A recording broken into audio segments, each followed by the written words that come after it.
A maior parte do nosso sistema imunológico, que deveria estar no nariz, na boca, nos protegendo contra vírus, está no nosso intestino, atacando o que quer que seja que venha através da parede do nosso intestino. E está completamente distraído. Agora, onde eu quero chegar com isso? Vocês ouvem nas notícias que as pessoas com condições médicas crônicas são as mais suscetíveis aos vírus em geral, à gripe, ao coronavírus, para o que for. Por que isso? Porque ter pressão arterial alta o tornaria suscetível a morrer de um vírus. Isso, na verdade, não faz nenhum sentido. Mas se ter pressão alta é, na verdade, um sinal de que você tem um estômago permeável e que a maior parte do seu sistema imunológico está realmente lá embaixo em seu intestino, ao invés de patrulhar a periferia como deveria, e seu sistema imunológico todas as tropas estão distraídas. Então, faz todo o sentido que você seja suscetível a isto. E deixa eu te contar uma ótima história. Anos atrás, eu apresentei muitos trabalhos na reunião de microbiota em Paris. E havia um artigo fascinante de que existiam neurônios que cheiram, neurônios olfativos que vivem em nosso nariz, que vivem em nossos rins, que vivem em nosso coração. E você se pergunta, por que meus rins precisariam cheirar algo? Por que meu coração precisaria sentir o cheiro de qualquer coisa? E isso, na verdade, me intrigou até que percebi, ao escrever meu próximo livro, que se chama The Energy Paradox, que esses órgãos que cheiram em nossos rins e nosso coração cheiram peidos bacterianos, os produtos da fermentação das bactérias. E eles podem cheirar peidos bons e peidos ruins. E se eles cheiram peidos de bactérias ruins, eles realmente ativam o sistema de pressão arterial para tornar seus vasos sanguíneos mais rígidos e causar a pressão alta. E o que me impressionava, e eu não sabia a razão, quando eu tinha pessoas com pressão alta e as colocava no meu programa. Uma das primeiras coisas, os primeiros telefonemas que eu recebia era: o que você está me dando? Que suplemento estou tomando que está me deixando com dor de cabeça e tonto? Eu olhava para a minha enfermeira, ela olhava para mim. Não há um suplemento que faça isso. Venha para o escritório, vamos ver, eu dizia. É claro que a pressão sanguínea deles está muito baixa e nós pensávamos, muito bem, vamos cortar essa pílula para a pressão alta pela metade. E então eles voltavam a ligar algumas semanas depois e diziam: eu estou tonto de novo. E nós os trazíamos de volta. Com certeza, a pressão sanguínea deles está baixa e diziam: certo, vamos nos livrar dessa pressão sanguínea. O que estávamos fazendo era mudar os sinais bacterianos em seus intestinos. E agora eles estavam recebendo, pode acreditar, eles estavam cheirando os seus rins e seus vasos sanguíneos estavam reagindo. E acabamos por desenvolver testes com os quais pudemos provar que, de fato, isto acontece e publicamos esses dados também. Não é ficção científica, não é conjectura. E assim sabemos agora que existe este incrível organismo simbiótico, que somos nós, e quanto mais aprendemos sobre a parte importante de nós, tudo faz mais sentido sobre como trabalhamos. E voltando ao Dr. David Kessler, o chefe da FDA, ele disse: quando você e eu, Steve, estávamos cursando a faculdade de medicina, nos ensinaram que o intestino era apenas um tubo oco e que tudo que eles tinham lá era para absorver proteínas, gordura e carboidratos e ponto final. Isso foi tudo o que nos ensinaram. E ele dizia: quem poderia imaginar que vivendo lá embaixo tem 100 trilhões, 2,5 kg de bichinhos que são essenciais para o funcionamento de tudo? E como diz o Dr. Amen, quem imaginaria que a doença mental vem do intestino? Sim, a conexão do cérebro ao intestino. Ele disse: São Quem teria conectados, o adivinhado? cérebro e o Porque intestino todos também. nós pensamos, isso é apenas um tubo. E sim, há algumas bactérias lá embaixo e elas são muito ruins e nós as carregamos e isso é só lixo. Agora sabemos que devemos pensar. Muito mais do que isso. Elas são nós. Uau. Agora, você falou sobre tanta coisa e eu queria passar uma lupa por cima. Eu tô tentando descobrir a solução pro meu problema com manteiga de amendoim. Qual a manteiga que eu posso comer que vai ficar ok? Bem, sim. Tem alguma? Sim. Curiosamente, temos uma série de pessoas com artrite reumatoide que reagem à casca de uma amêndoa. Há uma lactina na casca da Tira a amêndoa. casca. Sim, você tira a Amêndoas casca. assim são ok. Sim, amêndoas Marcona. E na verdade existem algumas empresas que agora fazem manteiga de amêndoa descascada Sério? e você pode Não deve ser um encontrá-las. problema, então. Não deve ser um problema. Então, se você vai escolher, Interessante. as nozes são uma ótima escolha. Os pistaches Toda vez que eu são como uma noz, eu ótima espirro. escolha. Então há alguns taninos e nozes aos quais certas pessoas têm alergias. Fique com os pistaches. Nozes de Eu macadâmia. amo macadâmia. Sim, elas são muito boas. McNozes são ok. Sim, consiga algumas amêndoas descascadas. Vou fazer isso agora. Experimente. Você disse que o leite é algo que a gente não devia consumir para curar o intestino permeável. Existe Sim. algum leite que seja bom para beber? Sim, a maioria das pessoas pode ter leite de ovelha, leite de cabra. Curiosamente, o leite de cabra era tradicionalmente chamado de leite materno, porque os componentes do leite de cabra são muito diferentes do leite de vaca. Eles são muito mais parecidos com o leite humano. E assim eu digo para as mães, se elas vão dar a seus filhos um pouco de leite de animal, por favor, deem leite de cabra, ao invés do leite de vaca. Interessante. E tem algum outro alimento que a gente não deve comer sim, mas, para curar o intestino permeável? quanto mais você come, Eu sei que você fala sobre o paradoxo dos vegetais sim. também. Existem algumas pessoas que são alérgicas à clara ou gema dos ovos. A maioria das pessoas não reage.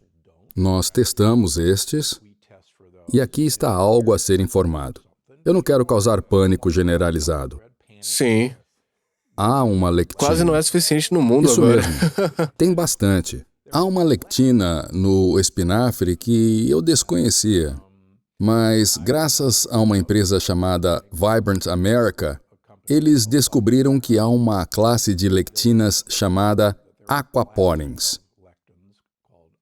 E elas estão presentes no tabaco, no espinafre, no milho, na soja e no pimentão verde.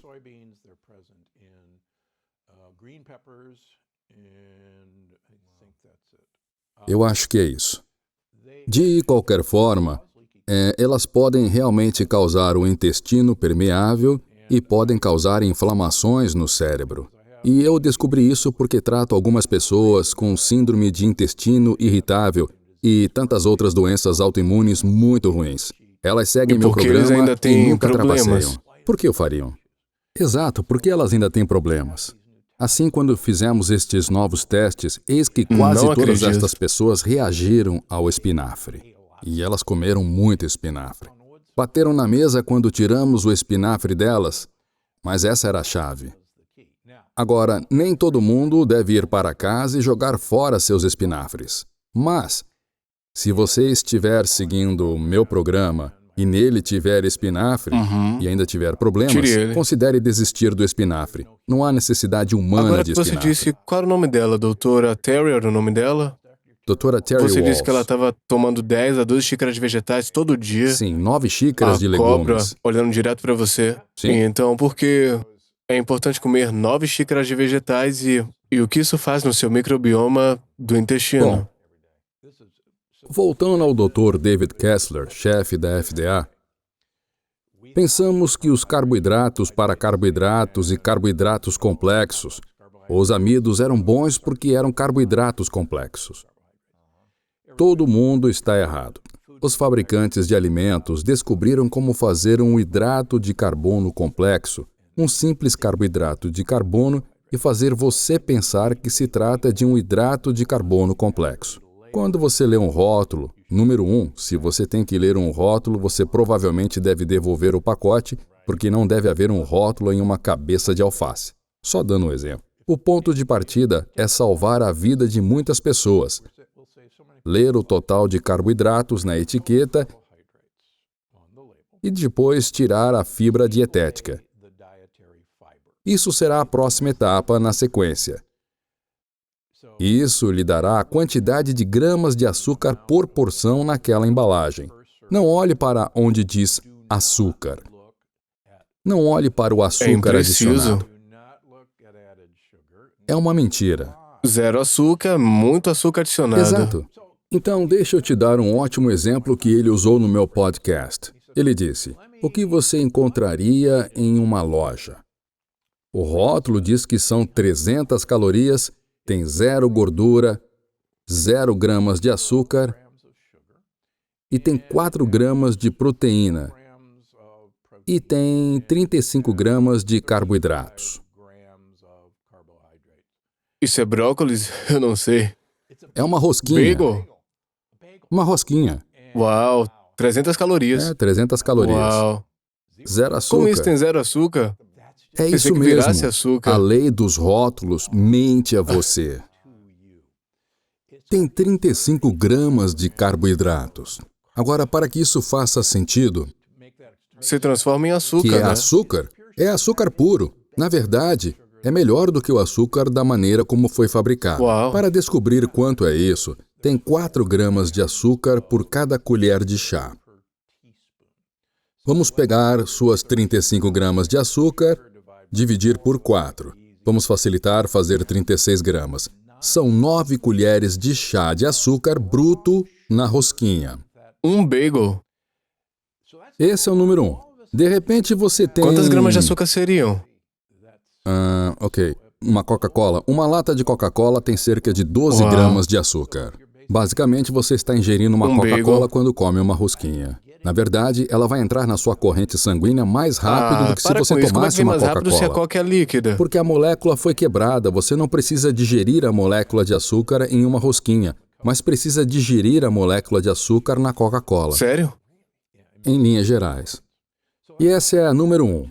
Número 2. O que ninguém sabia era que a maioria das suas bactérias vivem no cólon e na parte inferior do intestino delgado e estão esperando pelos carboidratos complexos que você não digere normalmente.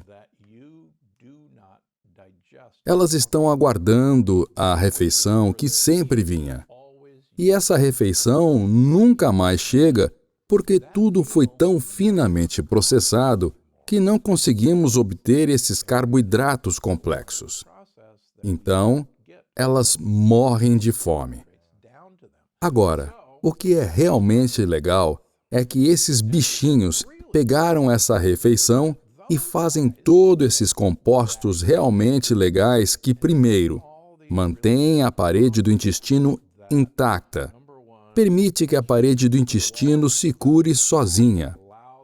Elas fazem compostos que, na verdade, são mensagens para as mitocôndrias em todas as nossas células e particularmente em nosso cérebro, que os caras na sala de máquinas estão trabalhando com força total e nós temos: Scotty, me teletransporta para cima. Me dá um Warp Drive 5 e temos a energia sem problemas para entrar no hiperespaço.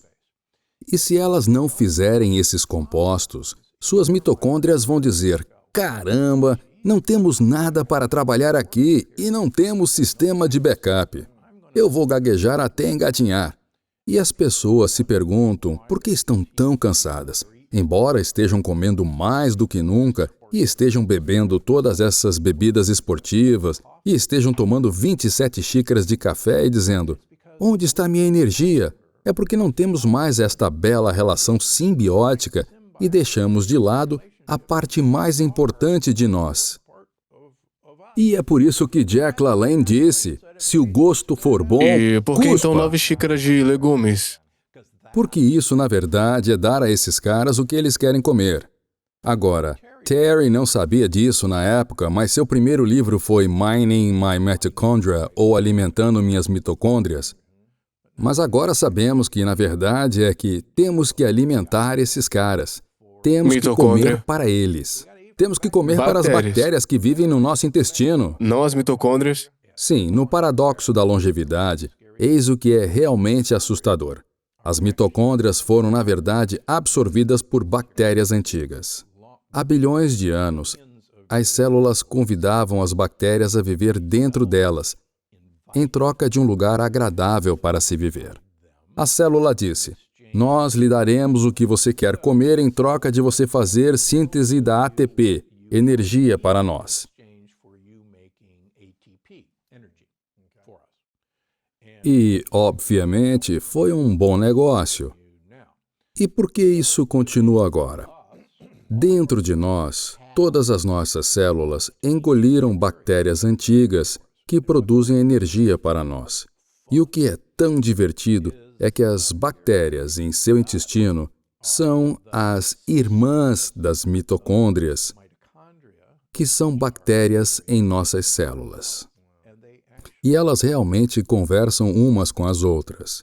E aqui está o que é realmente legal. Você e eu herdamos nossas mitocôndrias de nossas mães. O pai não nos deu nenhuma mitocôndria. Todas as mitocôndrias são femininas. E, se tudo corresse bem, você e eu herdamos nosso microbioma intestinal de nossa mãe, que literalmente cagou em nós quando saímos do canal de parto. E a maioria das pessoas sabe disso. A mamãe cagou em mim. Senhoras, se vocês odeiam sua mãe, não, ela não odeia. Ela não cagou em você. Mas sua mãe lhe dá sua dose inicial de bactérias. E é por isso que os bebês de cesárea que não tomam essa dose levam até 6 meses para ter um sistema imunológico normal. Comparado a um parto vaginal, porque eles não têm um conjunto adequado de bactérias que educam o sistema imunológico. 29% das pessoas que sofrem de diabetes tipo 1 têm doença celíaca não diagnosticada, e essa é uma grande causa das doenças autoimunes, incluindo a diabetes de tipo 1. Portanto, existe um número muito pequeno de pessoas. 1 a cada 2 americanos tem diabetes tipo 2. Era mais comum nos adultos, mas também vemos agora em crianças de 3 anos.